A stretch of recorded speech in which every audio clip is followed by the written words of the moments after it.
아이고 롯데야 사익동 오리지널 아이고 롯데야의 우피입니다. 안녕하십니까. 네, 오늘 1월 11일 방송으로 인사를 드리고요. 이제 제가 구독자 얘기를 자꾸 하는데 1000명 이제 2명 남았습니다. 일단 많은 응원에 감사드리고, 제가 다른 것보다 1000명을 하는 게 진짜 목표였는데 거의 다 와서 너무나 기쁘고 오늘 소식 또 전달해 드리도록 하겠습니다. 오늘은 두 가지 정도의 소식을 좀 전달해 드리고자 합니다. 첫째로는 전준우 선수 얘긴데요. 전준우 선수의 인터뷰 기사가 있어가지고 좀 소개를 해드리고, 또 전준우 선수에 관련된 얘기 조금 전달해 드리고, 그리고 또 황성빈 선수에 대한 기사가 또 있어요. 인터뷰 기사가 있어가지고 또 이 전준우, 황성빈 두 선수에 대한 인터뷰 전달과 그 다음에 이 선수들에 대한 저의 약간의 멘트 이런 거 조금 붙여서 얘기를 하도록 하겠습니다. 자, 먼저 전준우 선수고요. 어느덧 맏형이 됐습니다. 네, 37. 86년생의 전준우 선수가 벌써 이제 팀에서 최고의 이제 형이, 가장 큰 형이 되었어요. 참 시간이 빠른 것 같습니다. 사실 2010년에 전준우 선수가 정말 혜성같이 등장을 해가지고 거의 이제 20-20 가까이 해내면서 19홈런 16도루, 그리고 또 준 플레이오프 때 홈런까지, 그런 모습이 참 젊고 어렸던 전준우 선수의 모습이 참 남아있는데, 어느덧 세월이 흘러가지고 벌써 팀에서 최고 큰 형이 됐습니다. 하지만 나이가 모색하게 여전히 좋은 활약을 하고 있는 전준우 선수가 되겠는데요. 일단 지난해에는 120경기에 출장해가지고 쭉 통산 성적 이렇게 있는데, 120경기 출장해서 3할 1리 타율, 3할 4리 타율, 그리고 슬래시 라인은 출루율 3할 오픈, 장타율 4할 4푼 5리, OPS 0.795를 기록을 했고, WRC 플러스가 121.3, WAR이 3.10을 기록을 했습니다. 사실 정말 훌륭한 선수라는 거를 WAR을 보면은 이렇게 알 수가 있죠. 꾸준하게 이제 3점대 이상을 항상 찍어주는 선수고, 그리고 이게 보면 슬래시 라인이 항상 이게 일정해서 굉장히 정말 꾸준하고 좋은 선수다라는 생각 역시 안 할 수가 없는 것 같고요. 그 다음에 특히 군 전역 후 시즌, 그러니까 2017년 시즌부터는 정말 꾸준한 모습, 그야말로 꾸준한 모습 그 자체를 보여주고 있는 참 대단한 선수라고 얘기를 할 수가 있겠는데, 지난 시즌도 조금 이제 성적이 좀 내려갔다고 생각을 하실 수도 있지만, 그래도 역시나 자기 역할은 해줬다고 생각을 할 수가 있는 것 같습니다. 일단 지난 시즌을 돌아보면은 전준우 선수는 수치상 성적은 중간 정도 한 것 같은데 원했던 성적은 아니었다. 안타, 홈런, 타점 등 성적 지표가 모두 더 좋아질 수 있도록 열심히 준비하고 있다고 말을 했고요. 그래서 지난해 11월 초부터 이제 개인 훈련을 소화 중이라고 하는데, 너무 급하게 하는 것보다는 여유 있게 하니까 현재 몸 상태는 괜찮은 것 같다면서 체중 조절을 통해서 몸이 더 가벼워진 느낌이 든다는 게 전준우 선수의 말이라고 합니다. 그리고 지난 시즌에도 일루수로 조금씩 이제 들어가면서 멀티 포지션을 조금씩 이제 하기 시작을 했는데, 올 시즌은 좌익수, 일루수, 지명타자 등등 다양한 포지션을 소화하게 될 것이고, 아무래도 이제 이대호 선수가 은퇴를 하면서 지명타자 자리가 이제 비게 되었고, 그 다음에 간간히 이대호 선수가 일루수 위를 봤었는데 그 자리도 이제 또 비게 되었기 때문에, 아마 일단 외야는 소위 렉황고라고 부르는 렉스, 황성빈, 그 다음 고승민 선수가 일단은 더 외야수로서는 기회를 많이 받을 것 같고, 전준우 선수는 일단은 지명타자와 이제 지명타자가 메인이고 좌익수가 이제 그 다음이고 일루수가 그 다음이지 않을까 라는 생각이 드는데, 일단은 이런 다양한 포지션에 대해서는 옵션이 많이 생겼는데 제게는 좋은 기회라고 생각한다. 소화할 수 있으니까 여러 포지션에 맡기는 게 아닐까. 어느 포지션에 나가든지 팀 승리를 위해서 최선을 다하겠다고 얘기를 했습니다. 그리고 이대호 선수가 은퇴를 하면서 이제 최고 큰 형이 되면서 리더십이 이제 또 중요하게 됐는데, 사실 주장으로서 워낙에 잘해줬고, 또 선수들 사이에서 워낙에 신망도 깊고, 여러 가지 우리가 유튜브 콘텐츠나 이런 걸 통해서 봤을 때 정말 좋은 그 리더의 역할을 잘해주고 있다는 걸 항상 느낄 수가 있는데요. 그 경찰청 시절에, 경찰 야구단 시절에는 또 빅보스라고 불렸대요. 그래서 유승환 전 경찰 야구단 감독은 전준우는 특별한 리더십을 가지고 있는 선수다. 부드러우면서도 후배들이 거절하지 못할 만한 카리스마가 있다. 전준우가 주장일 때는 네 맘대로 해라고 했다면서 그래도 정말 못하지 않게 팀을 잘 뭉치게 했다고 말을 했습니다. 그래서 경찰청 시절 때부터 확실히 리더십에는 일가견이 있었다는 거를 이 유승환 전 경찰청 감독의 말을 통해서 우리가 또 알 수 있는 것 같고요.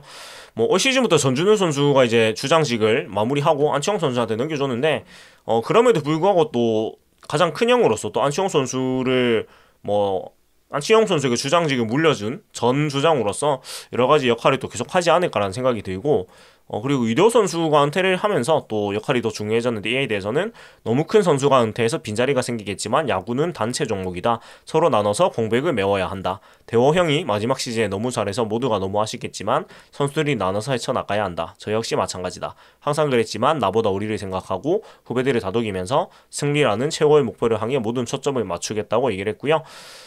전준 선수가 86년생이요. 86년 1월생인데, 벌써 이제 나이가 만 37세에 접어들었고, 네. 우리나라로 38이 되었습니다. 네, 그렇게 됐지만, 나이만 가장 많을 뿐 몸과 마음 모두 20대다. 나이를 먹을수록 운동을 더 많이 한다. 20대 시절보다 더 열심히 한다. 그래야만 더 좋은 퍼포먼스를 보여줄 수 있기 때문이라고, 뭐, 힘지어 얘기를 했고, 아마도 이 부분은 아무래도 이제 수비에 대한 부담이 지명타자 자리가 비게 되면서 조금 덜 수 있게 될 거라서 타격적인 부분에 좀 더 집중을 할 수 있는 그런 기회가 마련이 된 것 같아요. 사실 뭐 전준 선수의 외야 수비가 절대로 좋은 편은 아닌 거는 다 아시기 때문에, 사실 좋은 편이 아니라기보다는 굉장히 안 좋죠, 수비력은. 네, 수비력만큼은. 근데 이제 그런 부담을 좀 벗어날 수가 있기 때문에 아마 타격적인 측면에서도 조금 좋은 영향을 미치지 않을까 싶고, 그렇습니다. 그래서 뭐 WRC 플러스로만 봤을 때는 지난해 122.3을 기록했고 2022년에 가장 굉장히 좋은 성적이었죠. 네, 140.4 WRC 기록을 했는데 뭐 조금 다시 좋아지지 않을까라는 생각이, 네, 우리가 좀 기대를 해볼 수 있는 것 같아요. 아무래도 체력 안배적인 측면, 그리고 수비 부담이 줄어드는 건 굉장히 좀 플러스 요인이 되니까요. 그리고 전준우 선수는 계산이 서는 선수라는 게 굉장히 훌륭한 점인 것 같은데, 뭐 지금 성적을 보고 계시지만 항상 뭐 OPS 0.8 이상, 네, 그리고 WRC 130 뭐 위쪽 그 정도, 뭐 지난 시즌 조금 못 미치긴 했지만 뭐 WAR 3 이상 이렇게 계속 기록을 해주는 선수예요. 사실 이게 굉장히 쉽지가 않고, 이 통산 비율 스탯을 보면은 거의 통산 타율이 지금 3할이 조금 모자래요. 2할 9푼 글인데, 아무쪼록 3할 타율은 꼭 이제 만들고 은퇴가 아직 뭐 많이 남았지만 했으면 좋겠고, 통산 OPS가 지금 0.826을 기록하고 있는데, 통산 OPS가 0.8이 넘는다는 게 절대 쉬운 일이 아니잖아요. 그래서 굉장히 훌륭하고, WAR도 벌써 41.45를 기록을 했습니다. 사실 수비에서 좀 WAR을 많이 깎아먹는 스타일인데도 불구하고, 네, 그럼에도 굉장히 많은 WAR을 쌓아 올렸어요. 네, WAR 40이 넘는다는 게 상당히 힘든 일이지 않습니까? 그래서 참 꾸준함 그 자체인데, 그에 대해, 그런 비결에 대해서는 항상 긴장의 끝을 놓지 않는다. 이 정도면 되겠지 하는 순간 무너진다고 생각한다면서 은퇴할 때까지는 그게 안 될 것 같다라고 말을 했습니다. 그리고 뭐 많은 팬분들이 잘 아시겠지만 그 전준 선수의 첫 FA가 굉장히 뭐 해자 계약이라는 얘기도 듣지만, 뭐 너무 이 뭐 사기를 당한 게 아니냐 이런 얘기를 들을 정도로 팬분들이 많이 안타까워할 정도로, 뭐 4년 최대 34억이라는 굉장히 사실 작은 금액의 계약을 했습니다. 사실 뭐 34억이 물론 굉장히 큰 돈입니다만은, 뭐 전준 선수의 실력이나 가치에 비해서는 좀 너무 작게 받은 게 아니냐는 얘기가 항상 많은데, 그리고 하필 그 2020년이 가장 이 FA 시장이 얼어붙었던 해여가지고, 그 다음에 2022년만 해도 사실 전준우 선수가 한 해만 늦게 나오거나 한 해만 빨리 나와서 최소 50억은 받았을 텐데 이런 생각을 다 하셨을 건데요. 그에 대해서는 당시 시장 상황이 달랐을 뿐이고, 저도 사람이기 때문에 아쉬움이 없었다면 거짓말이겠지만 두 번째 FA 계약에서 더 좋은 대우를 받고 싶다. 제가 좋은 성적을 낸다면 가치를 인정받을 수 있다고 생각한다고, 네, 말을 했습니다. 사실 제가 어제 방송에서 조금 이제 착각을 했는데, 어제 아래 방송에서 어제 방송인가요? 이 되갈린다. 네, 아무튼 착각을 한 적이 있는데, 그 전준우 선수, 안치홍 선수 전부 다 이제 올 시즌 끝나고 다시 FA가 됩니다. 그리고 그러면 이제 전준우 선수는 86년생, 86년 1월생이니까 만 38세 시즌이 되겠죠. 네, 만 38세 시즌에 이제 두 번째 FA를 하게 되는 상황인데, 물론 나이가 많기 때문에 굉장히 뭐 좋은 계약을 하긴 사실 쉽지 않을 거예요. 그렇긴 하지만 만 38, 만 39, 만 40, 뭐 이 정도 3년 정도의 시간을 일단 생각을 한다면, 사실 첫 계약 때 워낙에 그 작은 금액으로 계약을 했기 때문에, 또 롯데 자이언츠라는 이 회사가 그런 부분에서는 어느 정도 좀 뭐라고 해야 될까요? 좀 챙겨주는 분위기가 있는 팀이긴 하거든요. 물론 송민규 단장 이후에 좀 그런 게 없어지긴 했는데 전준우 선수 같은 경우에는 조금 다른 생각으로 좀 접근하지 않을까 싶어요. 왜냐면 첫 계약 때 워낙에 작은 금액의 계약을 했고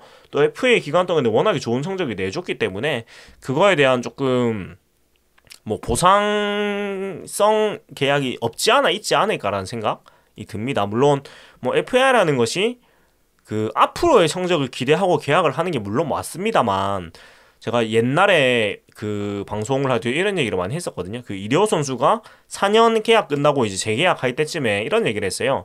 이대호 선수의 그 당시에 사실 이제 성적이 별로 좋지 않아 가지고 뭐 재계약에 대한 얘기가 굉장히 많이 나왔었는데 그때도 제가 그런 얘기를 했었어요. 물론 이대호 선수의 성적이 뭐 부진을 하고 많이 내려갔고 이전만큼 잘 하긴 쉽지 않겠지만 하지만 이대호 정도 급이 되는 우리 팀의 레전드 선수, 뭐 리그 최고의 레전드 선수가 사실은 이 마무리를 좋게 하지 못하고 사실 그렇게 되면 뭐 뒤에 이제 후배 선수들이 보았을 때 팀에 대한 충성심이라든가 그런 것들이 사실은 굉장히 좀 저조해질 수밖에 없다. 그리고 팀의 이런 뭐라고 해야 될까요? 중심 선수, 그 다음에 최고 베테랑 선수로서의 그런 뭐 소위 자존심을 살려준다고 하는데 그것이 개인의 자존심도 자존심이지만 팀의 전반적인 분위기에 굉장히 전 중요하다고 생각을 전에도 했단 말이에요. 근데 전준우 선수도 마찬가지일 것 같아요. 사실 전준우 선수가 이제 나이가 많이 들었고 사실 수비 능력이 굉장히 많이 안 좋아졌고 그렇지만 물론 타격 능력은 지금 잘하지만 사실 만 38, 만 39, 40세 이렇게까지 지금 같은 성적을 유지한다는 건 쉽진 않을 거예요. 하지만 전준우 선수가 성적이 조금씩 내려간다고 해서 너무 그 정말 소위 후려치는 그런 계약을 하게 되면 사실 팀에서 굉장히 이런 존경받고 있는 그 선배 베테랑 선수에 대한 그런 대우로 봤을 때 후배 선수들이 소위 이제 야구를 할 맛이 안 나고 팀에 대해서 정이 떨어질 수밖에 없을 거예요. 그래서 뭐 FA가 되기 전에 이제 단연 계약으로 확실하게 그런 전준우 선수의 그런 체면이라고 하면 좀 표현이 그렇고 전준우 선수에 대한 그런 뭐라고 해야 될까요? 걸맞는 대우도 해주고 또 후배 선수들이 봤을 때도 아 나도 저렇게 열심히 하고 한 팀에서 저렇게 잘하면은 마지막에 저렇게 또 좋은 대우를 해주는구나 이런 걸 느끼게 하는 게 사실 좋은 선수들을 우리 팀에 계속해서 남아있게 하는 저는 방법이지 않을까라고 생각을 하거든요. 사실 뭐 일단 원클럽맨이고 사실 뭐 출신 연고지를 뭐 그런 거를 떠나가 프랜차이즈 스타죠. 네, 원클럽맨, 네, 원팀맨이고 또 계속해서 우리 팀에서 뛰었고 뭐 그런 해외에도 나간 적이 없고 하기 때문에 그리고 한 번도 구설수에 휘말린 적도 없고 정말 모범적인 뭐 선수로서든 정말 뭐 사람으로서든 뭐 남편으로서 아빠로서 너무나 그런 모범적인 모습을 많이 보여줬고 그 다음에 사실 그 자이언츠 TV에서 퇴근길 인터뷰 콘텐츠 할 때 그 뭐냐 자기 뭐 여동생이 있다면은 소개해주고 싶은 사람 뭐 이런 질문이 있었는데 그때 전준우 선수 얘기가 진짜 많이 나왔거든요. 네, 그러니까 그 정도로 전준우 선수의 그런 인성에 대해서 후배들이 많이 따르고 훌륭한 사람이라는 것을 그거를 통해서 바로 알 수가 있고 뭐 사실 저도 그 뭐냐 자이언츠 파크 스타벅스에서 그런 모습을 좀 본 적이 있기 때문에 네 제가 전에 한번 얘기했었는데 그 작년 초쯤에 장두성 선수가 그런 주루사 때문에 굉장히 좀 힘들어할 때 그 다음 날이었나? 네, 월요일 쉬는 날에 전준 선수하고 정준 선수 스타벅스 같이 와가지고 이런저런 얘기를 하는 거를 제가 마침 갔다가 봤는데 그런 그 힘든 상황에 대해서 굉장히 조언을 살뜰하게 해주는 거를 봤어요. 그래서 그런 선수인 만큼 좀 잘 마무리라는 표현이 너무 이르긴 하지만 네, 두 번째 FA를 정말 좋은 대우를 해주는 게 좋지 않나 라는 생각이 들고 사실 뭐 전준 선수가 다른 팀에 갈 일은 어지간하 뭐 없을 거라고 생각을 한단 말이죠. 예, 그래서 그렇게 되면 좋겠고 그렇습니다. 그리고 사실 뭐 또 이번 스토브리그 때 많은 보강을 하면서 또 다음 시즌 올 시즌에 대해서 여러 가지 또 기대를 하게 됐는데 이에 대해서 전준 선수는 전 소속 구단의 주축 선수로 뛰었던 유강남과 노지정이 왔으니 그만큼 우리에게는 플러스 요소라고 말을 했고 그리고 마지막으로 정말 이 전준우 선수가 이 부산과 이 사직동을 굉장히 사랑하고 이런 걸 좀 느끼시는 마지막 멘트인데 롯데가 잘해야지 KBO 리그가 흥행한다라는 말이 있다는 말에 대해서 이에 전준우는 불변의 진리다. 워낙 팬들도 많고 열정적으로 응원해주신 분들이 많이 계셔가지고 든든하고 감사하게 생각한다. 우리만 잘하면은 리그 흥행은 물론 상권도 더 좋아질 것이라고 내다봤다고 하는데 이 사실 잘하면은 상권도 좋아질 것이라는 말이 이 사직동 사는 사람 입장에서는 굉장히 와닿는 멘트예요. 개인적으로는 이게 뭐냐면 진짜 성적이 안 좋게 계속 이어질 때, 그 다음에 특히 코로나 때문에 뭐 물론 다른 데도 다 그랬지만 그 무관중 시절에는 사직동 상권이 진짜 안 좋아진 걸 몸으로 느낄 정도였거든요. 근데 확실히 지난 시즌에 정상적으로 이제 시즌이 진행이 되고 하니까, 물론 이제 사직동 동네 자체가 뭐 아파트 재개발도 많이 되고 인구가 많이 늘었어요. 뭐 야구 외적으로 인구가 많이 는 것도 있는데, 그래도 야구를 해가지고 진짜 매일 그런 그 사람이 10,000명, 20,000명, 뭐 30,000명 이렇게 와가지고 하는 게 사실 굉장히 엄청난 그 도움이 된단 말이에요. 동네 상권에. 그래서 정말 뭐랄까 원팀맨, 프랜차이즈 스타, 뭐 사직동 사람, 네, 이런 것을 좀 느낄 수 있는 멘트라서 저는 개인적으로 이 말이 굉장히 인상 깊어요. 네, 이게 사직동에 사시는 분들이 이 방송을 볼지는 모르겠지만 진짜 롯데의 야구가 사직동의 분위기를 진짜 바꾸거든요. 이 동네 분위기와 이 동네의 활기와 상권을 바꾸기 때문에, 그런 이 전준호 선수의 말처럼 좀 뭐라고 해야 될까, 선수들이나 팀이나 그런 책임감까지는 아니지만 조금의 그런 자부심 아니면 그런 생각을 더 해주면 개인적으로 좋을 것 같아요. 우리가 야구를 잘하는 게 단순히 뭐 물론 개인 사업자로서 자신의 연봉이 올라가고 그런 것도 있지만, 이 동네를 어떻게 보면은 정말 잘 살게 하는데 일조로 한다는 그런 자부심을 가지면은 더 이제 야구라는 운동을 하면서 더 좋지 않을까, 이런 생각이 사실 들어요. 네, 그 정도로 정말 이 동네 사직동에서 야구는 네, 큰 의미를 가지고 있습니다. 사실 사직구장이 없었으면은 사직동이란 동네는 아마 지금같이 막 발전하지 못했을 거예요. 뭐 아무것도 없었단 말이에요. 원래는 야구장 있던 자리가 제가 미나리 밭으로 알고 있습니다, 원래. 그리고 이 동네가 뭐 다 산이고 사실 그냥 골짜기 수준의 공간에다가 네, 이제 상권이 형성되고 뭐 그런 수준인데, 아무튼 굉장히 중요하고, 그래서 제가 야구장 이전 얘기가 뭐 옛날부터 한 15년 전부터 계속 돌고 있지만, 지금은 이제 사직구장 자리에 재건축한다로 일단은 얘기가 되어 있는데, 뭐 이 동네 사람으로서는 절대로 사직 야구장 이전은 안 된다. 뭐 지금과 같이 무조건 지금 자리에 재건축 아니면 뭐 아시아드 자리에 재건축, 뭐 이런 것들을 항상 얘기할 수밖에 없는 게, 이 동네 사람으로서 야구장이 없다? 이거는 뭐 상상할 수가 없는 일이기 때문에, 물론 이제 사직동에 멀리 사시는 분들은 생각이 다르시겠지만, 근데 뭐 개인적으로는 사직동만한 동네가 없어요. 이 교통적인 측면을 봤을 때, 그 다음에 뭔가 이런 상징성적인 측면에서 봤을 때, 물론 뭐 성적이 계속 팀이 계속 안 좋으니까 뭐 터가 안 좋네 이런 생각하실 수도 있는데, 근데 교통적인 측면에서 사실 사직동보다 나은 동네가 부산 안에 잘 없어요. 제가 봤을 때는 다른 데는 또 너무 번화가고, 네, 근데 사직동은 뭐 지하철도 바로 근처에 있고요. 그 다음에 뭐 버스 라인도 많이 뚫려 있고, 네, 그리고 일단 주차장 문제가 어찌됐건 그래도 해결이 좀 돼 있는 편이기도 하고, 그래가지고 뭐 하다 보니까 좀 딴 얘기로 했는데, 아무튼 이 전준우 선수의 이 사직동을 생각하는 마음, 네, 이런 것도 조금 감동을 받은 것 같습니다. 그래서 전준우 선수 여기까지 했고, 다음은 이제 황성민 선수 얘기로 넘어갈 텐데, 기사 타이틀이 소래고의 용이라고 나왔어요.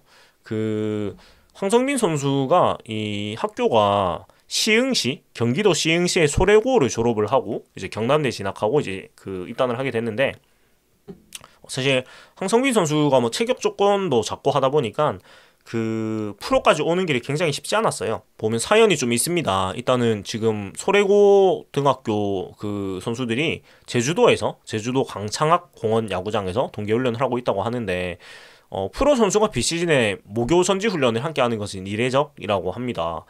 근데 모교에서 훈련 같이 많이 하던데, 뭐 대표적으로 김현중 선수 동성과 광고도 그렇고. 근데 뭐 전지 훈련까지는 보통 잘 안 가나 봐요. 그냥 모교에 가가지고 그 보통 이제 특히 고향이 타지인 선수들 같은 경우에는 이제 고향집에 가가지고 있는 겸 이제 고향 팀의 모교에서 보통 훈련을 하는 것 같은데, 사실은 황성민 선수는 아예 그 전지 훈련을 따라갔으니까 이거는 좀 이례적인 것 같기도 해요. 그래서 이거에 대해서 황성민 선수는 나도 개인 훈련을 해야 하는 시기에 조형 코치님께서 어디서 훈련하냐며 먼저 물어주셨다. 국내에서 가장 따뜻한 제주도에서 후배들과 함께 훈련하는 것도 뜻깊다고 생각해서 결정했다고 밝혔다고. 이 조현 코치님은 그 LG에서 뛰었던 네, 그 조현 선수입니다. 대학 야구 시절에 굉장히 명성을 떨쳤다고 제가 알고 있는 그 조현 코치님인데, 이게 사실 제 또래 분들은 이 조현 코치님의 현역 시절을 거의 잘 모르고 사실 프로에서는 큰 활약을 사실 좀 못하고 아쉽게 아마추어 때는 정말 대단한 선수였다고 제가 들었는데 못하고 그렇다 보니까 이게 약간 저희 또래는 그 가수 조현 씨가 먼저 생각나는 게 있어가지고 네 그런 게 있긴 한데 약간 농담이지만 네 LG 출신 조형 코치님입니다. 예 아마 연세대 나오셨을 거예요 이 코치님께서. 네 연세대 때 정말 대단하다고 제가 들은 기억이 있는데 아무튼 조현 소래고 코치는 내직 세계 야수 코치다.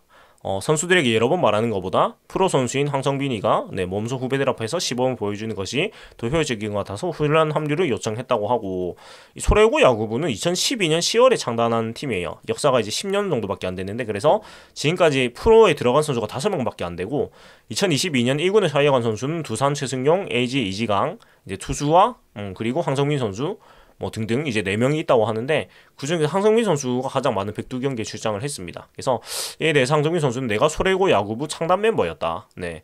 이 창단 멤버이기 때문에 정말 이 모교에 대한 애정이 많을 것 같아요, 당연히. 네, 그리고 2013년 안산 중앙중 졸업 후에 기량이 부족해서 진학할 고교가 없었다. 마침 소래고 야구부가 문을 열어가지고 야구를 계속할 수 있게 됐다. 그래서 학교에 더 감사하다고 말을 했고, 그 뒤에 이제 경남대를 졸업하고 2020년 2차 5라운드 총 44순위에 롯데에서 지망을 받고 이제 입단을 한 황성민 선수인데, 뭐 고3 때도 이 제주도로 동계훈련을 와가지고 했는데 당시에 나의 미래가 불안하고 막막했던 기억이 난다면서 네. 그 추억을 회상하면서 웃었다고 합니다. 그래서 뭐 황성민 선수는 이제 좋은 코치의 폰고를 받으면서 연습도 하면서 또 후배들한테 여러 가지 노하우도 전수를 하고 또 물어보는 것도 얘기도 해주고 하면서 굉장히 뜻깊은 이런 시간을 보내고 있는데 아무래도 뭐 조용 코치도 얘기를 하기에 같은 지도를 해도 내 말보다는 성빈이의 조언을 잘 흡수하더라. 그래서 섭섭하기도 했다고 웃으면서 선수들이 아주 좋아한다. 훈련 효과가 정말 크다. 영양 만점이라고 흡족해했다고 합니다. 그리고 성빈이가 후배들의 귀감이 되어 자랑스럽다고 덧붙였습니다. 뭐 이에 대해 장동현 선수는 내 운동도 해야 맞지만 후배들에게 굉장히 뜻깊고 좋은 자극제가 됐으면 한다. 나도 7, 8년 전에 힘든 시간을 겪었으니 여러 조언을 해주려고 노력한다고 합니다. 그래서 이 제주도에서 모교 후배들과 정말 뜻깊은 이런 시간을 보내고 황성민 선수는 17일까지 제주도에서 있다가 이제 부산으로 올라올 예정이라고 해요. 다음 주 화요일까지 이제 제주도에 있다가 부산으로 돌아올 예정이라고 하고 뭐 황성민 선수는 5월에 1군에 데뷔하고 나서 사실 뭐 지난 시즌에 굉장히 히트 상품 중에 한 명이라고 얘기를 할 수가 있겠는데 102경기 타율 12푼 살이 64득점 10도루를 기록을 했는데요. 지난 시즌에 이제 본인도 얘기를 하기에 3할을 못 쳤어요. 2푼 살이로 끝났으니까. 근데 3할을 못 쳐서 아쉽지만은 8월 타율이 1할 8푼 6리까지 떨어진 후에 9월 이후에 타율 3할 5푼 4리를 기록하면서 반등을 했다. 새 시즌을 앞두고 자신감을 얻는 계기였다고 돌아봤고 뭐 황성민 선수의 가장 큰 매력이자 장점은 허슬 플레이. 정말 뭐 몸을 내던지는 그런 허슬 플레이와 그 다음에 좀 영리한 플레이들 그런 센스 있는 모습들 물론 이제 도루 상황에서의 그런 게 조금 아직은 경험이 모자라다 보니까 좀 아쉬움이 있긴 하지만 사실 주루 플레이 자체는 최상급의 주자로서 활약을 했다는 것을 아마 모든 분들이 이제 장면으로도 기억을 하고 계실 거고 그런 수치상에서도 최고의 주자였음이 이제 증명이 되어 있단 말이에요. 물론 이제 도루사가 많긴 해요. 네. 도루를 지난 시즌에 10개를 하고 도루 슈퍼가 12개였으니까 도루에서는 많이 재미를 못 봤는데 이 부분은 아직 경험이 없고 사실 바로 군대를 갔기 때문에 프로 첫 해였는데 투수들의 그런 습관들이나 이런 부분에 대해서 아무래도 파악하는데 공부가 많이 안 돼 있다 보니까 그랬던 것 같고 주력과 주루 센스는 분명히 좋은 선수입니다. 그래서 뭐 황재현 선수는 1년에 어떻게 지나가는지 모르겠다면서 단 한 번도 내가 주전이라고 얘기해 본 적이 없다. 주전이 되기 위해서 더 열심히 하겠다라고 다짐을 했다고 합니다. 그래서 뭐 황성민 선수에 대해서 사실 굉장히 많은 의견들을 얘기를 하세요. 보면은 네 그래서 사실 뭐 수비력적인 측면에서 아직 너무 좀 불안한 게 많다. 그래서 소위 황성민 선수 레쾅고라고 부르는 황성민 선수를 이제 외야에 일단 가장 뭐랄까 그 1, 2, 3번 외야수에 넣는 것이 맞느냐 이런 얘기도 뭐 많이 하시는 것 같고 그런데 저는 일단 그 야구를 계속 보다 보니까 드는 생각이 일단은 보여준 선수가 먼저입니다. 일단 실적을 보여준 선수가 먼저라고 생각하고 사실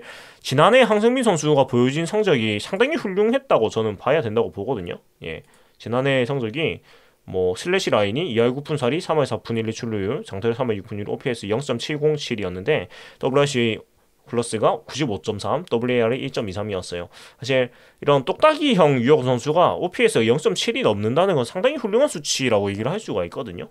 그리고 사실 뭐 기록에는 나오지 않지만 이런 주루 같은 스탯들 이런 것들을 보면 네, 물론 주루 스탯은 이게 숫자로 봐가지고 조금 네, 힘들긴 하지만 뭐 좋은 성적 보여줬다고 네, 사실 뭐 숫자로 안 봐도 아마 다 아실 거예요. 우리가 기억하는 부분들이 있기 때문에 네, 그런 것 같고 그 다음에 여러 가지 봤을 때 일단은 뭐 득점이 62득점이었습니다. 94안타, 12루타, 3루타 4개, 홈런 1개였고 그리고 뭐 좀 아쉬운 성구안적인 부분에 조금 아쉬움이 있긴 해요. 보이넷 22개, 그 다음에 삼진 55개 이렇게 좀 아쉬운 부분이 있지만 그래도 발전할 부분만 남은 사실 선수라고 생각을 해도 저는 무방하다고 생각을 하거든요. 그리고 본인이 워낙 열심히 하고 있던 뭐 군대 문제도 해결이 이미 된 선수고 그렇다 보니까 사실 수비 문제는 경험의 문제라고 생각을 하거든요. 물론 어깨가 약한 건 어쩔 수 없는데 그런 것들은 사실 중계 플레이로 잘 커버를 하는 수밖에 없고 이런 수비의 그런 좀 뭐라고 해야 될까?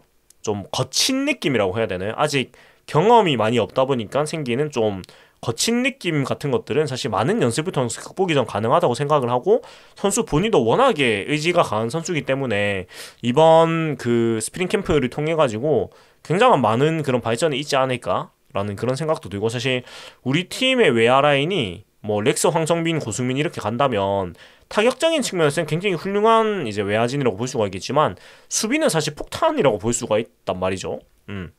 왜냐면 뭐 고승민 선수도 원래 내야수에서 전향을 했고 뭐 황성민 선수도 외야에서 아직은 조금 불안하고 렉스 선수도 수비가 뛰어난 편은 아닌데 그렇다 보니까 외야 수비가 굉장히 좀 뻥 뚫려있는 느낌이 받긴 합니다만은 오히려 이 세 명의 선수가 사실 지난 시즌에 전혀 이 뭐라고 해야 될까요?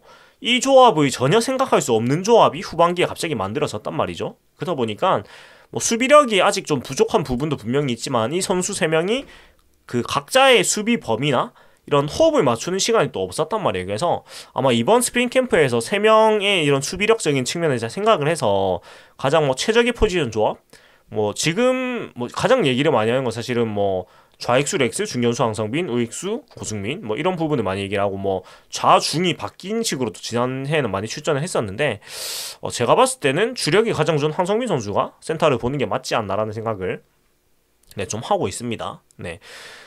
그런데 뭐 이 세 명의 선수가 이 세트로서 그러니까 외야수 3인방으로서 호흡을 맞추는 훈련을 계속하면서 서로에 대한 뭐라고 해야 될까요? 수비 범위나 그런 것들을 이해하면서 최적의 수비 합을 만들어낼 수 있다면 어느 정도 좀 회복이 되지 않을까라는 생각이 들고 뭐 렉스 선수도 뭐 그렇다 치고 렉스 선수는 그렇다 치고 황성민, 고승민 선수 워낙 어린 선수들이기 때문에 분명히 빨리 늘 거예요. 그리고 고승민 선수는 전향한 지가 정말 얼마 안 됐는데 지난해 후반기에 그렇게 막 수비에서 엄청나게 허점을 많이 보여주지도 않았단 말이에요. 그래서 수비에 대한 불안감은 저는 충분히 해결이 가능하다라고 네, 생각을 하고 있습니다. 그래서 오늘은 여기까지 네, 전준우 선수와 황성민 선수 얘기를 하고 네, 마무리를 하려고 하고요. 이렇게 네, 얘기를 했는데요. 370회였습니다. 팟캐스트 1회부터 지금 370회 방송이었고 아무튼 올해 방송을 재개하고 또 많은 사랑을 주셔가지고 제가 좀 힘내가지고 좀 자주자주 인사를 드리고 있는데 제가 뭐 제 방송 오래 보신 분은 알겠지만 제가 하는 생업이 1월 2월시즌이 항상 비수기여가지고 이때 좀 방송을 열심히 하게 되는 것 같아요. 뭐 시간도 있고 사실 제가 하는 일이 이 유튜브 활동하고 좀 그 연관되는 게 되게 많아가지고 그래서 꼭 이 1000명을 채워보고 싶었거든요. 그러니까 수익 창출 조건이라는 거를 채워가지고 그 수익 창출 신청을 하고 뭐 돈은 사실은 뭐 얼마 못 벌어 돈은 실질적으로 못 벌겠죠. 네, 돈은 실질적으로 진짜 몇백원 몇천원 뭐 이렇게 벌겠지만 뭐 얼마를 번다 이런 게 중요한 게 아니고 그걸 한번 해보고 싶었어요. 수익 창출이라는 거 한번 해보고 진짜 이게 돈이 들어오네 이런 것들을 좀 경험을 해보고 싶었어요. 왜냐면 제가 하는 본업이 그러니까 생업이 그것들이 필요한 일을 하고 있거든요. 네, 하고 있어가지고 그런 경험을 이제 진짜 해볼 수 있을 것 같아서 굉장히 좀 설레고 개인적으로는 좀 감격스러운 것 같아요. 네, 그래서 참 감사드리고 이제 첫 번째 약간 목표 사실 저는 거의 꿈이었어요. 진짜 이 1000명을 한번 만들어 보는 거 수익 창출 한번 만들어 보는 게 목표였는데 하여튼 큰 일단 꿈을 한번 이뤘으니까 이제는 그런 부담이라고 해야 될까요? 그런 거 좀 내려놓고 좀 정말 즐겁게 신나게 야구 얘기도 하고 그 다음에 그 쇼츠 콘텐츠를 요새 좀 뭐 시간이 있으니까 많이 올리고 있는데, 뭐 사익동에 뭐 카페 같은 데 가가지고 사익동 동네 소개도 좀 해드리고 뭐 이런 콘텐츠도 지금 시간이 있으니까 조금 해드릴까 싶긴 해요. 그냥 사직동과 그 근방 그냥 동네 구경 시켜드리는 그런 콘텐츠는 뭐 제가 동네 사람으로서 할 수 있는 콘텐츠니까 뭐 그런 것들도 뭐 잔잔바리로 좀 재미가 있지 않을까라는 생각이 들기도 하고 뭐 그렇습니다. 그리고 뭐 사직동에 있는 데 중에서 뭐 여기 가봤으면 좋겠다 이런 거 얘기해 주시면은 제가 한번 가가지고 또 영상으로 또 한번 소개도 해드리고, 이런 콘텐츠도 좀 야구 외적인 콘텐츠로 좀 사직동 동네에 관련된 콘텐츠 이런 것도 해보면 재밌다는 생각도 들기는 해요. 예, 아무튼 여기까지 사직동 오리지널 아이고 롯데아의 우피였고요. 재밌게 보셨다면은 구독과 좋아요 부탁드리겠습니다. 네, 하나 된 힘 롯데 자이언츠.